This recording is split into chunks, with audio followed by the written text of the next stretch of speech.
长文练习册。就是我们要自己建立一个电子资料库在电脑里面，我从阅读当中学习的单字跟这个片语。对了，对了。Okay, the next question is about writing. Right. How can we improve our writing skill?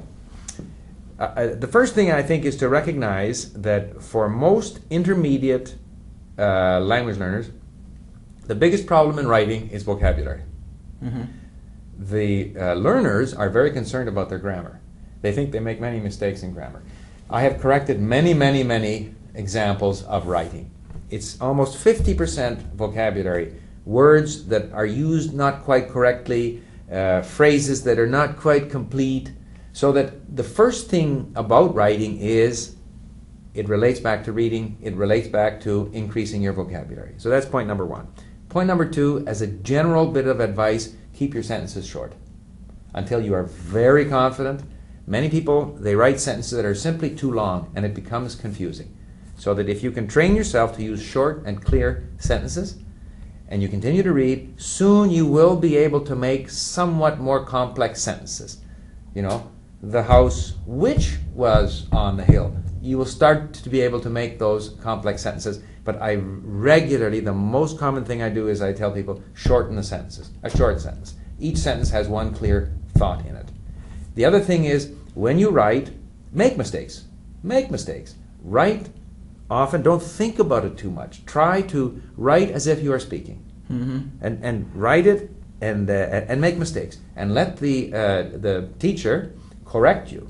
And when you see what you did wrong, try, and what we always try to do is to provide the learner with a phrase. Mm-hmm. This phrase is not correct. This is the correct phrase. And then try then to become observant. Like, I made this mistake. When I read, I want to now look for similar structures in my reading, so that gradually my writing is like a quality control opportunity for my language skills. So use the writing to identify where your problems are, so that when you go and listen and read, you look for similar words and similar phrases. So I guess in summary, the writing, which people think is a very grammar intensive exercise, is really more about refining your control of words and phrases. Mm-hmm. So we want to, for example, if we want to write something, we don't have to think of grammar all the time. We just will be focusing on ideas first. Is that right? What I recommend, absolutely. I find that people who are too focused on grammar rules, it prevents them from expressing themselves. Mm-hmm. You want to have ideas, and you want to try to use the words and phrases that you have learned. So that if you have learned several hundred words or phrases, make a customized list of some of your favorite phrases to start a sentence. You know, it is my view that, or in my opinion, or the study seems to suggest that, or you have your favorite phrases, use them. And use them wrong. It doesn't matter. And your teacher will correct you, and eventually you'll say, okay, now I have phrases that I can use, because I've seen them in 3 or 4 or 5 places. I've used them twice. The first time I used it wrong, but the second time I used it right, and now I can use it.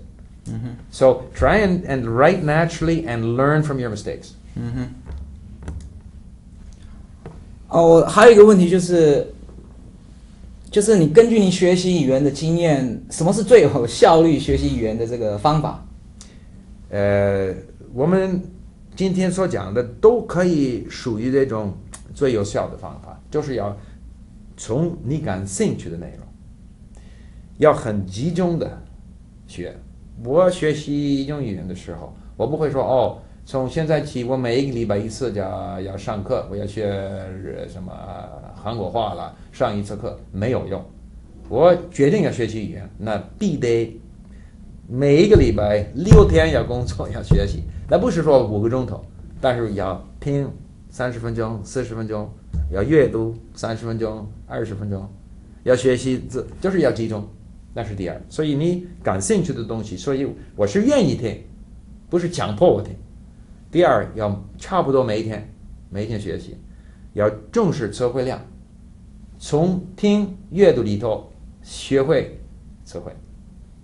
还有你1个礼拜一次要学，说话是肯定要做，但是这个比较容易，谁都爱说话，所以可以找机会说话。这个不需要那么多的这个纪律，但是阅读、听、写作都很重要。Okay, my next question is, do you think learning grammar is a good way to learn a second language? Of course you need grammar, and I think everyone should have a grammar book which they can refer to for reference if they want to look something up. But it should be very much in the background. A number of studies have demonstrated that teaching grammar doesn't improve the performance of the learner. So grammar is there, but it should not be the major focus. The major focus, as I have explained, is to increase your vocabulary by a lot of listening and reading to content that you find interesting or content that is meaningful for you. So that I'm not ignoring grammar, and the teacher can explain using grammar. But it should not become an obsession. It should not become the major concern of the student. There are simply too many grammar rules and too many exceptions, and it is simply not possible to remember the rule when you need it. And if you do try to use the rules, if you're writing or if you're speaking or even when you're doing your TOEFL test, it will slow you down. You have to develop that natural feel for the language. So you mean grammar should be just like a reference or resource? It's a resource. It's Right. a resource. Yeah. Okay, this is my last question. You know, our students, they are very less motivated. They don't have motivation. Their motivation is not very high. So how can we increase students' motivation? A very good question. A very good question. I think one thing is to help them find content that is of interest to them. And if necessary, make content that is of interest to them. With an increasing emphasis on listening, using things like MP3 players, I mean, that is easier to do than to read, because everyone sits on a bus. Everyone walks home. Everybody stands in line at the store to pay for their groceries. Everybody has to clean up at home. You can listen while you're doing these things. So interesting content, using things like the MP3 player. Also, I think that a lot of the traditional textbooks are less interesting and remind students of when they were in secondary school where they had to learn this language, which wasn't very meaningful for them. So I think it's a matter today with what you're doing here with audiovisual help is to provide them with things that they will find interesting. But you know, in terms of conclusion, motivation is extremely important. Motivation in terms of making sure that they do work daily, because you cannot learn in the classroom. The classroom is for explanations, for feedback, for encouragement, to give them assignments. It's a social gathering, but the learning has to be done on their own. And so we have to try to find ways to make them motivated enough to do that, and also to make them realize that they can change. They can go from being a person who doesn't speak English well to a person who does speak English well. They have to have that confidence that they can change themselves. Okay, my last one. Yes. Do you think learning English is teachers' responsibility or students' responsibility? It is absolutely the student's responsibility. The teacher is a tremendous resource because the teacher has knowledge. The teacher has experience in teaching. The teacher has a number of things that can be offered to the student. But the person who benefits from the language learning is the learner. In my own case, in my life, speaking 9 languages has opened doors for me, has given me friends around the world, has enabled me to build a business, has just given me access to different cultures. I benefit. So if it's something that benefits the learner, who should take responsibility if not the learner? Okay, thanks a lot for the interview. William, thank you. Thanks a My lot. pleasure. My pleasure. Thank you. Absolutely. Very enjoyable.